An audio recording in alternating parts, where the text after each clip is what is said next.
Good morning friend, मैं जितेंद्र वर्मा, वरिष्ठ अध्यापक संस्कृत। आज फिर से आपका स्वागत करता हूं हमारे YouTube channel Jitendra Verma with Sanskrit में। कल हमने उच्चारण स्थानों के बारे में अध्ययन किया। आज का हमारा जो टॉपिक रहेगा वह है यत्न। यत्न को हम प्रयास भी कह सकते हैं, अर्थात यत्न की परिभाषा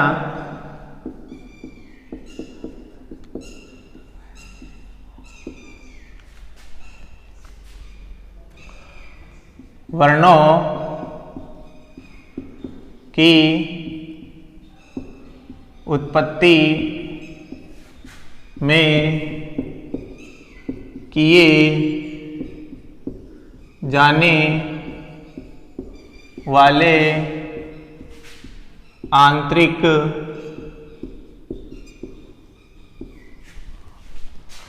प्रयास को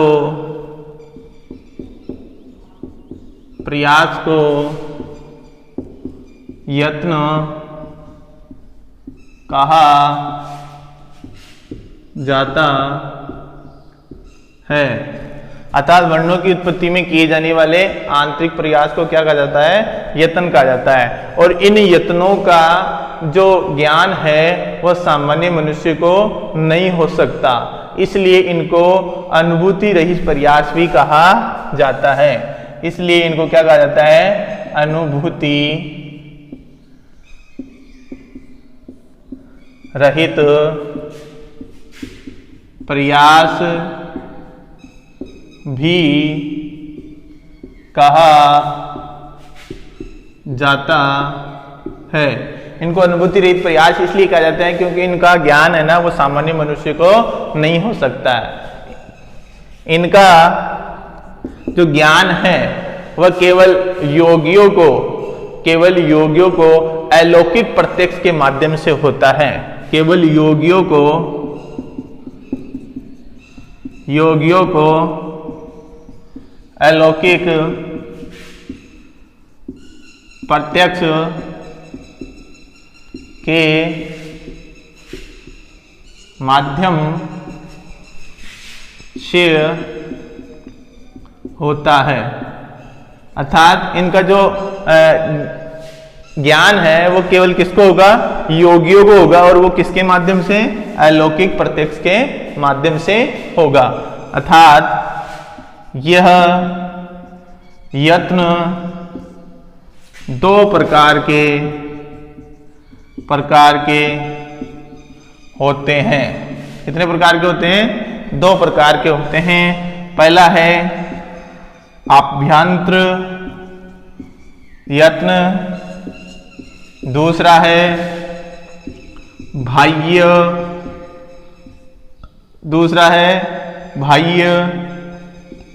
यत्न।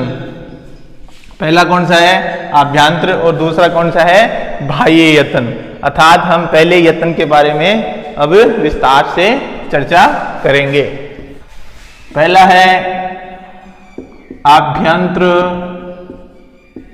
यत्न, अर्थात वर्णों की उत्पत्ति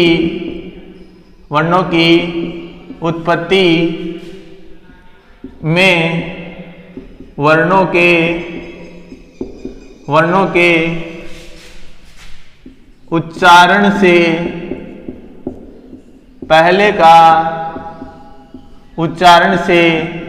पहले का आंतरिक प्रयास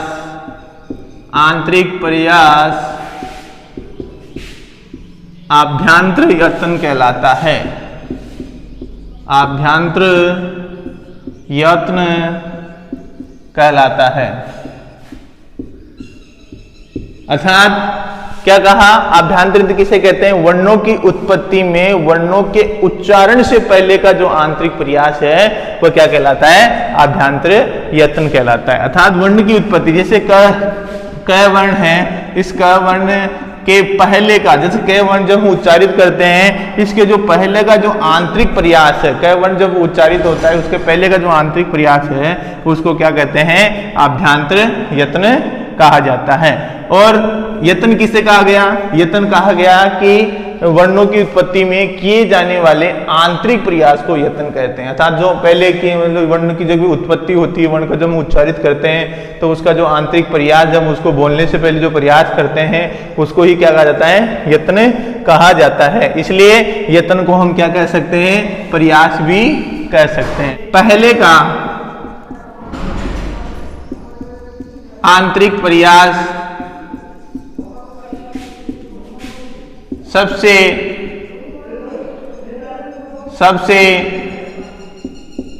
महत्वपूर्ण होता है। जो पहले का जो आंतरिक प्रयास है वह सबसे महत्वपूर्ण होता है, अर्थात जो आभ्यंतर यत्न है वह सबसे महत्वपूर्ण होता। ये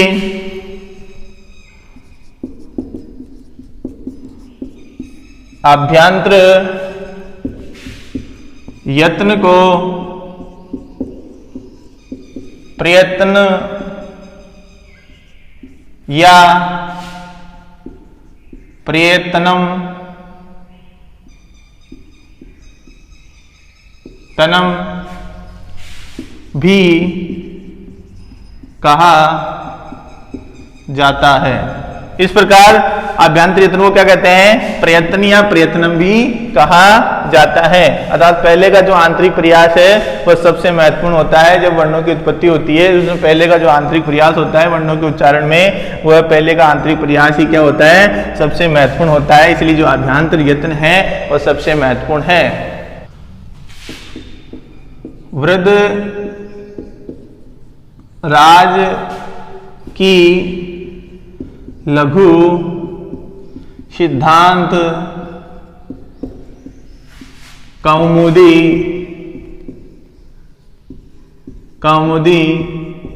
में पांच आभ्यंतर यत्न स्वीकार किए गए हैं। अर्थात जो वरदराज की जो लघु सिद्धांत कौमुदी है उसमें 5 आभ्यंतर यत्न स्वीकार किए गए हैं। कौन कौन से हैं 5 आभ्यंतर यत्न? पहला है स्पृष्ट। पहला कौन सा है? स्पृष्ट। दूसरा है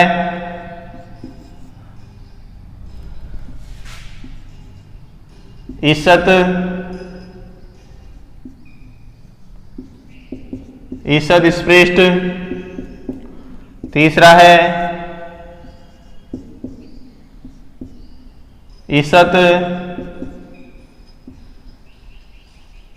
ईसत विवृत। चौथा है विवृत और पांचवा है संवृत। इस प्रकार लघु सिद्धांत कौमुदी में 5 आभ्यंतर यत्न स्वीकार किए गए हैं। पहला है स्पृष्ट, दूसरा ईषद स्पृष्ट, तीसरा ईषद विवृत, चौथा विवृत और पांचवा कौन सा है? संवृत। ईषद जो स्पृष्ट वर्ण है उस स्पृष्ट वर्ण में कादयो मा अवसानम स्पर्शः। कादयो मावसानम स्पर्शात स्पर्श वर्ण। आपने पिछली क्लास में पढ़े थे स्पर्श वर्ण अर्थात कितने होते हैं? 25 वर्ण। को, चो, टू, तू और पु। कैवरक, चैवरक, टैवरक, तैवरक और पैवरक। इसको क्या कहते हैं? वर्गीय वर्ण भी कहा जाता है। और क्या कहते हैं? वर्गीय वर्ण और उदित वर्ण भी कहते हैं। वर्गीय वर्ण भी कहते हैं, उदित वर्ण भी कहते हैं। ये प्रत्याहार का प्रयोग होता है। अर्थात स्पृष्ट वर्ण कौन से हैं?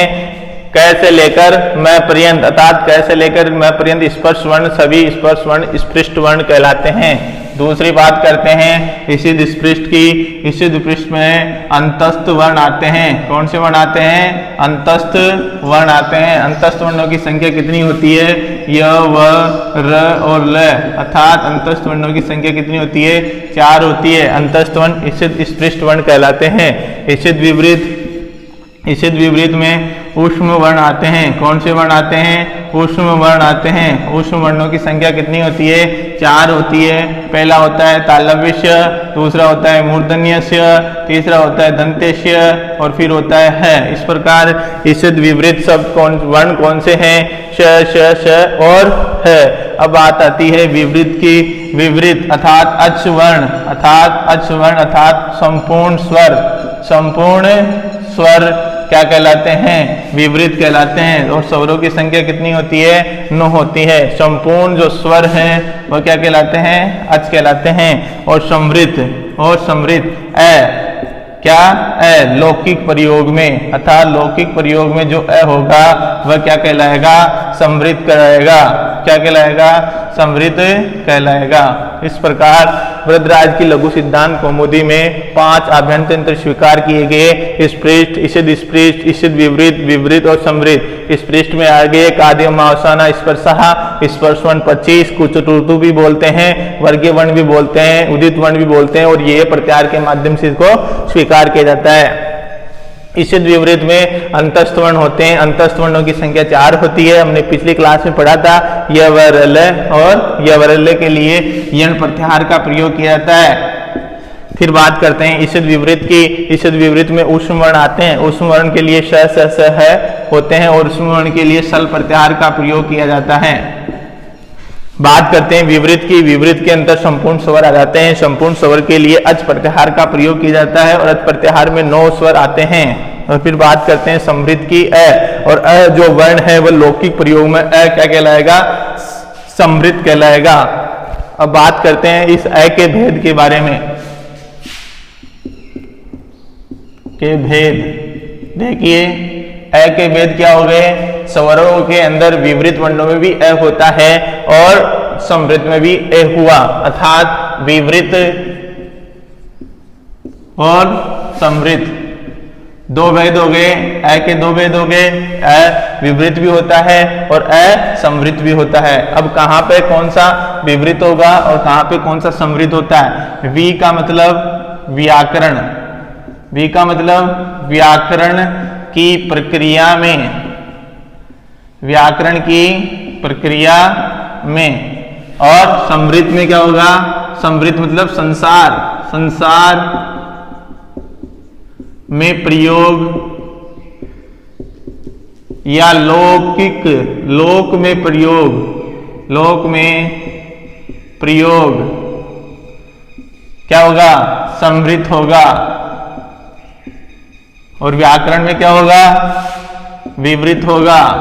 अब देख लीजिए, जैसे कि शिव शब्द है, शिव शब्द है, शिव शब्द में हम अण प्रत्याहार करते हैं।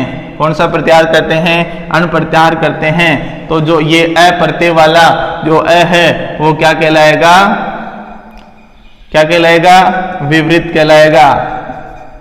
और समृद्ध के अंदर बात करते हैं, जैसे अश्व है, ये क्या है? अश्व है, ये पहले से ही लोक में प्रचलित है। अश्व में किसी प्रत्यय उपसर्ग की कोई जरूरत नहीं है। अश्व है जो ये क्या है? पहले ही लोक में प्रचलित है, इसलिए जो ये अ है वो क्या कहलाएगा?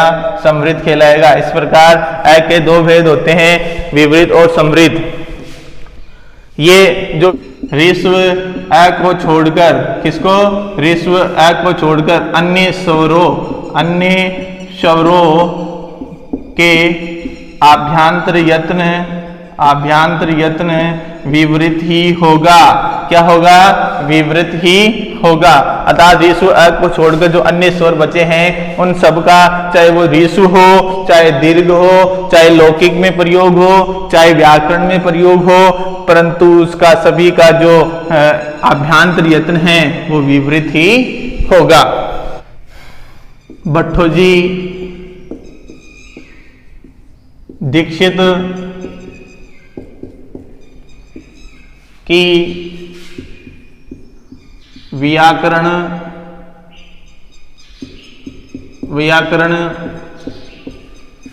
सिद्धांत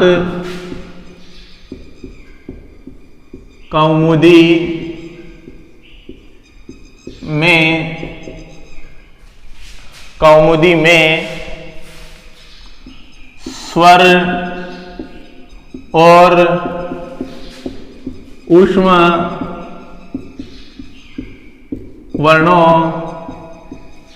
के लिए केवल एक ही आभ्यंतर यत्न विवृत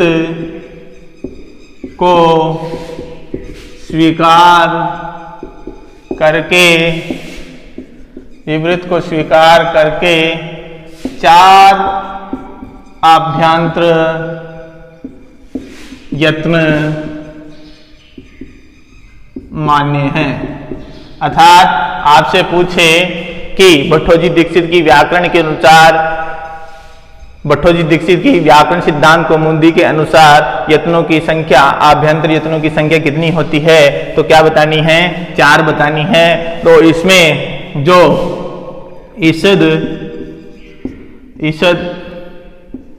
ईषद विवृत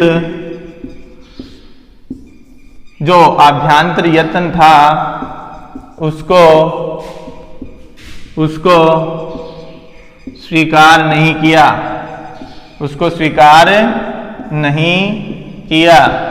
तो इस प्रकार आपसे पूछे कि लघु सिद्धांत कौमुदी के अनुसार आभ्यंतर यत्नों की संख्या कितनी होती है, तो आपको बतानी है 5।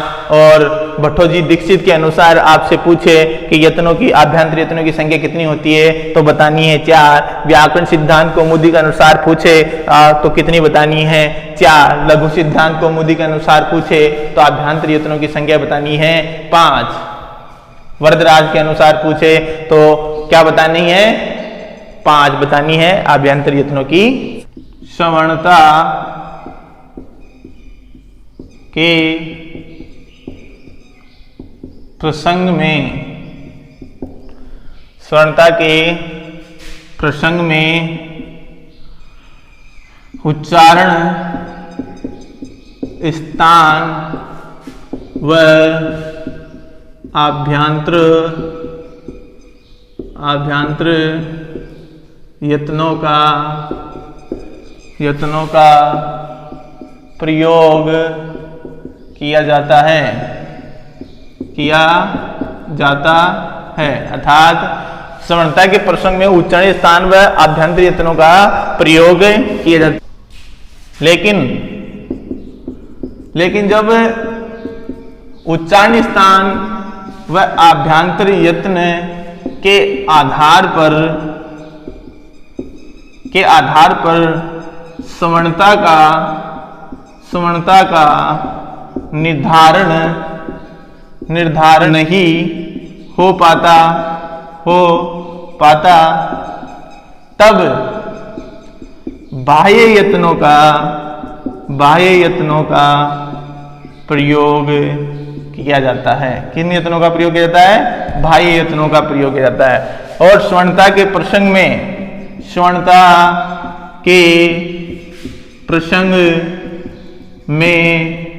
बाह्य यत्नों का प्रयोग आंतरतम्य परीक्षा कहलाती है।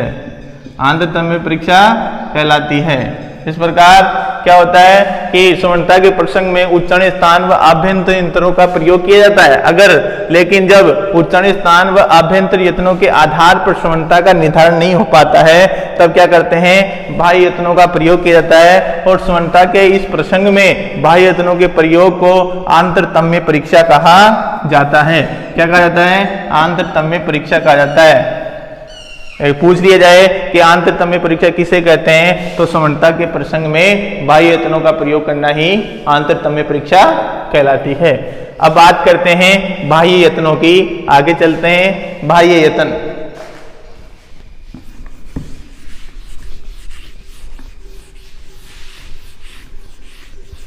दूसरा प्रकार था यत्नों का जो है वह कौन सा है, बाह्य यत्न।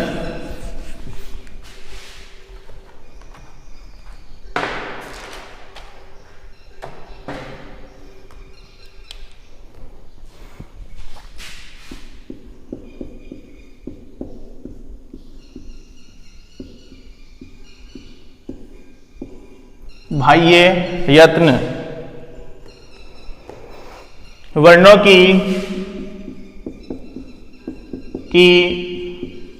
उत्पत्ति, वर्णों की उत्पत्ति में वर्णों के उच्चारण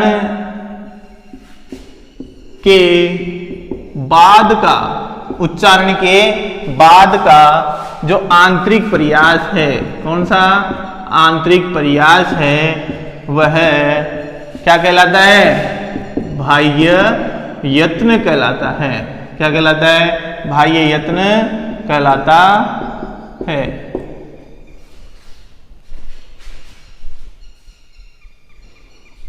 बाह्य यत्न कहलाता है। अब देखिए एक ट्रिक है, नोट है, देखिए 12 जो संख्या है उसको हम क्या मानते हैं, अशुभ मानते हैं, कि जब कोई नाम लेते हैं 12 का तो अशुभ मानते हैं। तो इसलिए इसको लेकर के एक ट्रिक है कि 12 में अघोर विश्वास की घोषणा, 12 में अघोर विश्वास की घोषणा, 12 में अघोर विश्वास की घोषणा। अब एक हम बनाते हैं डायग्राम, 12 में क्या है, अघोर विश्वास की घोषणा, अतः 12 में अघोर विश्वास की घोषणा। तो पहले ले लेते हैं अघोष, पहले क्या आ गया, अघोष। दूसरा क्या है, विवार, वी से क्या बनता है, विवार। फिर तीसरे क्या है, श्वास, तीसरा क्या है, श्वास, अर्थात ये पहला डायग्राम। अब दूसरा बात करते हैं घोषणा, अर्थात घोष, क्या है, घोष वर्ण, कौन से वर्ण, घोष वर्ण। फिर बात होते हैं संवार, क्या है, संवार। और फिर बाद में नाद, फिर बाद में क्या है, नाद। ये 2 डायग्राम हो गए हैं। बात करते हैं अघोष की, किसमें बताएं, 12 में मतलब ये पहला वर्ण और दूसरा वर्ण, शेष 12 में अर्थात पहला वर्ण और दूसरा वर्ण, किसी भी वर्ग का पहला और दूसरा, और फिर बाद में बच गए कितने, तीसरा, चौथा और पांचवा, तीसरा, चौथा और पांचवा। इस से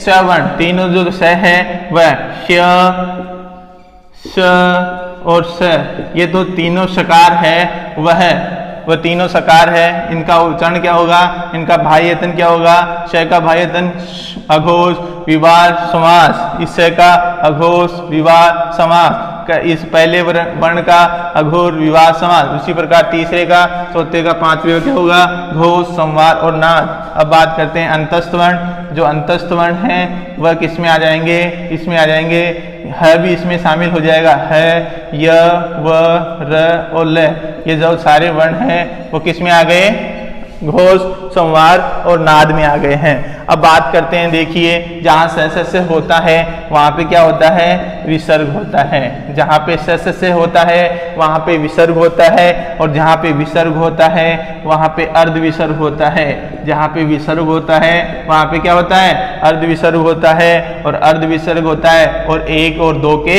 यम, 1 और 2 के यम। अर्थात इस प्रकार ये जो डायग्राम है ये बना कि अघोष वर्ण कौन से होते हैं, पहला वर्ण भी अघोष होता है, दूसरा वर्ण भी अघोष होता है। अर्थात पहला जो वर्ण होगा, किसी भी वर्ग का पहला वर्ण होगा अघोष विवार और श्वास, दूसरा वर्ण होगा अघोष विवार और श्वास, से होगा अघोष विवार और समास, विसर्ग होगा वो भी क्या होगा, अघोष विवार समास, अर्धविसर्ग होगा अघोष विवार समास, और 1 2 के यम भी क्या हो गए, अघोष विवार और समास। अब बात करते हैं घोष, संवार और नाद की। इसमें तीसरा वर्ण, चौथा वर्ण और पांचवा वर्ण, वर्ग का तीसरा, चौथा, पांचवा घोष, संवार और नाद कहलाता है। और अंतस्थ वर्ण भी घोष, संवार, नाद के अंतर्गत ही आते हैं। जहां पे पांचवा वर्ण होता है वहां पे क्या होता है, अनुस्वार होता है। जहां पे पांचवा वर्ण होता है वहां पे क्या होता है, अनुस्वार होता है। क्या होता है, अनुस्वार होता है। और यहाँ के 3 4 और 5 के नियम, सॉरी 3 4 के यम, 5 का यम नहीं होता, यम 4 ही होते हैं, 3 4 के यम। अब बात करते हैं अल्प प्राण की। अल्प प्राण और दूसरा कौन सा है, महाप्राण। अल्प प्राण और महाप्राण। अल्प प्राण के अंदर देखिए पहला अक्षर आता है अल्प प्राण के अंदर, फिर कौन सा आता है, पहला, तीसरा और पांचवा। पहला, तीसरा और दूसरा और चौथा किस में आते हैं, महाप्राण में आते हैं। पहला और तीसरा किस में आते हैं, अल्प प्राण में आते हैं। दूसरा और चौथा किस में आते हैं, महाप्राण में। जो यरलव है, जो अंतस्थ वर्ण है, कौन से अंतस्थ वर्ण हैं, वो किस में आते हैं, अल्प प्राण में आते हैं। य, व, र और ल, और ये जो कौन है, ये अल्प प्राण में आते हैं। जहाँ पांचवा वर्ण होता है वहाँ पे कौन होता है, अनुस्वार होता है। और अनुस्वार भी क्या होता है, अल्प प्राण होता है। कौन क्या होता है, अल्प प्राण होता है। और महाप्राण 2 और 4, तो 2 नंबर का जो वर्ण है वो क्या होता है, महाप्राण होता है। इसमें जब हम उसको बोलते हैं, जैसे ख है, ख को बोलने में हमको ज़्यादा समय लगता है और ज़्यादा समय लगता है और उसमें भी ज़्यादा खर्च होती है। जैसे मान लो अल्प प्राण को बोलने में, जैसे क बोला, क बोला, आसानी से हमने बोल दिया। अब ख को बोलने के लिए ज़्यादा जोर लगाना पड़ेगा, ख ख, फिर ग, फिर घ ग। इस प्रकार पहला, तीसरा और पांचवा वर्ण तो क्या कहलाता है, अल्प प्राण कहलाता है। दूसरा और चौथा वर्ण क्या कहलाता है, महाप्राण कहलाता है। और यहाँ पे जो श है, जो तीनों श है, श, मूर्धन्य श, तालव्य श और कौन सा श, दंत्य श और है, ये जो वर्ण है वो क्या कहलाते हैं, महाप्राण कहलाते हैं। श को बोलने में भी दिक्कत ज़्यादा होती है, उसमें भी ऊष्मा का संचरण ज़्यादा होता है। श, स, स, ह, अर्थात इनको बोलने में ज़्यादा ये जोर लगाना पड़ता है। इस प्रकार जहाँ पे स होते हैं वहाँ पे क्या होता है, विसर्ग होता है। और जहाँ पे विसर्ग होता है वहाँ पे क्या होता है, अर्धविसर्ग होता है। और जहाँ विसर्ग होता है वहाँ अर्धविसर्ग होता है। जहाँ से होता है वहाँ विसर्ग होता है। जहाँ विसर्ग होता है वहाँ पे अर्धविसर्ग होता है। और यहाँ पे 1 और 3 के क्या है, यम है। और यहाँ पे 2 और 4 के यम। अर्थात इस प्रकार से इन अल्प प्राण और महाप्राण में हमने बांट दिया है। और इधर क्या बांट दिया, अघोष विमार समास में और घोष, संवार और नाद में। ये हम जो पढ़ रहे हैं वो क्या पढ़ रहे हैं, बाह्य यतन, अर्थात वर्णों के उच्चारण के जो बाद का जो प्रयास किया जाता है, वो आंतरिक प्रयास किया जाता है, वो क्या कहलाता है, बाह्य यतन कहलाता है। कौन सा करते यतन कहलाता है, बाह्य यतन कहलाता है। ये महाप्राण अल्प प्राण हो गया है। अब बात करते हैं स्वर की, उद्दात, अनुदात और स्वर। उद्दात और अनुदात और स्वरित, सभी जो 9 स्वर होते हैं वह उद्दात, अनुदात और स्वरित के आधार पर 3 होते हैं। एक स्वर के कितने बाह्य यतन होते हैं, 3 होते हैं। अ का अ उद्दात भी है, अ अनुदात भी है और अ क्या है, स्वरित भी है। इस प्रकार जो सभी स्वर हैं उनके बाह्य यतन 3 बाह्य यतन स्वीकार किए जाते हैं। इस प्रकार आपको समझ में आया होगा कि 1 2 और श विसर्ग, अर्धविसर्ग, 1 2 के यम, ये अघोष, विवार और समास। अगर आपसे क्वेश्चन पूछ लिया जाए, जैसा कि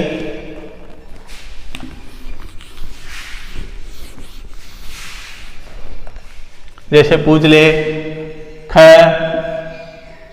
वर्ण के बाह्य यतन क्या है, तो बाह्य यतन क्या है, तो ऑप्शन में क्या होगा, जैसे मान लो अघोष, विवार,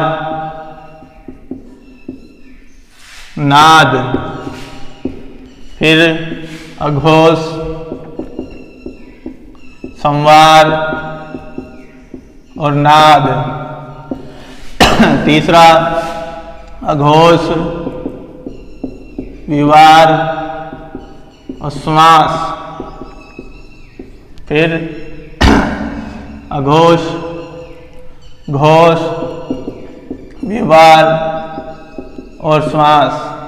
तो आपका सही आंसर क्या होना चाहिए? तो ख का जो वर्ण, ख वर्ण के बाह्य यतन क्या होते हैं? अघोष, विवार और समास। कहाँ है? अघोष, विवार, समास। अघोर, विवार और समास, अर्थात हमारा जो ऑप्शन है, ऑप्शन नंबर 3 हमारा क्या रहेगा? सही होगा। इस प्रकार से आपसे क्वेश्चन पूछ लिया जाता है। और अल्पप्राण के भी काउंट दी जाती है। मान लो इसमें अल्पप्राण भी शामिल कर दिया जाए, अल्पप्राण, इसमें महाप्राण शामिल कर दिया, महाप्राण, अर्थात इसमें अल्पप्राण, इस प्रकार 4-4 कर देंगे। तो इस प्रकार हमारा आंसर क्या होगा? तो वो ख वर्ण है, ये इसमें भी आता है और ख वर्ण इसमें भी आता है। तो इसका क्या होगा? अघोर, अघोष, विवार, समास और क्या होगा? महाप्राण, बाह्य यतन होगा। नोट में लिखिए, प्रत्येक स्वर के 3-3 बाह्य यत्न होते हैं। 3-3 बाह्य यत्न होते हैं, उदात्त, अनुदात्त और स्वरित 3-3 बाह्य यत्न होते हैं। और प्रत्येक व्यंजन के 4-4 बाह्य यत्न होते हैं। 4-4 कैसे हो गए? अघोष, विवार, समास और महाप्राण, अघोष, विवार, समास और अल्पप्राण।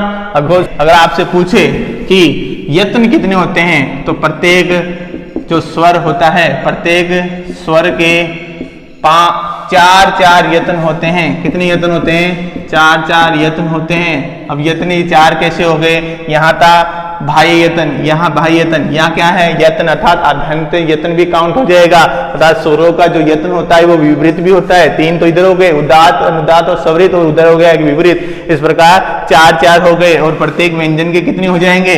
5-5। इस प्रकार प्रत्येक व्यंजन के 5-5 यत्न होते हैं। उदात्त का जो सूत्र होता है वह है उच्चई रनु, उच्चई रुद्धातः, उच्चई रुद्धातः। अपने उच्चारण स्थान के ऊपरी भाग से निष्पन्न क्या कहलाता है? उदात्त कहलाता है। क्या कहलाता है? उदात्त कहलाता है। वैदिक प्रयोग में, वैदिक प्रक्रिया में उदात्त स्वर का कोई चिन्ह नहीं होता है, कोई चिन्ह नहीं होता है। अर्थात जो वैदिक प्रक्रिया है उसमें क्या नहीं होगा? कोई चिन्ह नहीं होगा, होता है अर्थात चिन्ह रहित स्वर क्या कहलाता है? उदात्त कहलाता है। क्या कहलाता है? उदात्त कहलाता है। देखिए, इसे अ है, ई है, ऊ है और री है, इनके कोई चिन्ह नहीं होगा, तो ये से तो क्या कहलाएंगे? उदात्त कहलाएंगे। दूसरा है अनुदात्त। दूसरा क्या है? अनुदात्त। अर्थात अनुदात्त, इसका सूत्र होता है निश्चय अनुदात्त। अनुदात्त है अर्थात अपने उच्चारण स्थान के अधोभाग, किस भाग से? अधोभाग से निष्पन्न, अधोभाग से निष्पन्न जो स्वर है अधोभाग से निष्पन्न जो स्वर है उनको क्या कहते हैं? अनुदात कहा जाता है। क्या कहा जाता है? अनुदात कहा जाता है। अर्थात इसके लिए वैदिक प्रक्रिया में, इसके लिए वैदिक जो प्रक्रिया है उसमें आड़ी क्या है? आड़ी पंक्ति का प्रयोग किया जाता है। किसका? आड़ी पंक्ति का प्रयोग किया जाता है। किस प्रयोग किया जाता है? आड़ी पंक्ति का प्रयोग किया जाता है। जैसे अ है, अ के नीचे ऐसा आड़ी पंक्ति होगी, ई है, ई के नीचे ऐसी आड़ी पंक्ति होगी, उ है, उ के नीचे ऐसी आड़ी पंक्ति होगी। अर्थात आड़ी पंक्ति का प्रयोग किया जाता है। अब बात करते हैं शवरित की। अब बात करते हैं किसकी? शवरित की। समाहारः शवरितः, अर्थात शवरित जो है उसका जो सूत्र होता है वो होता है समाहारः शवरितः। अर्थात शवरित का जो सूत्र है वह है क्या? समाहारः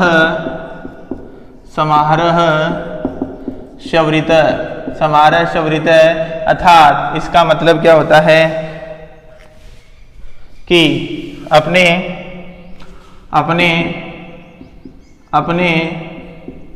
उच्चारण स्थान के मध्य भाग से निष्पन्न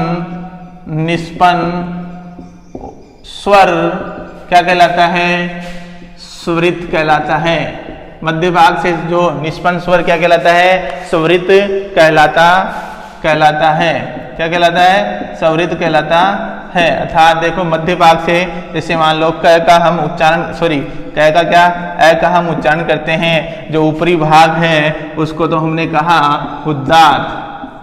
उच्चारण में जो ऊपरी भाग है, उच्चारण स्थान का जो ऊपरी भाग है, जैसे अ का उच्चारण करते हैं, अ का उच्चारण के स्थान होता है कंठ। अ का उच्चारण स्थान क्या होता है? कंठ। ऊपरी भाग से जब हम इसका उच्चारण करते हैं तो वह तो कहलाता है उद्दात। अगर इसका नीचे की भाग से, कंठ के नीचे के भाग से उच्चारण करते हैं तो वो कहलाता है अनुदात।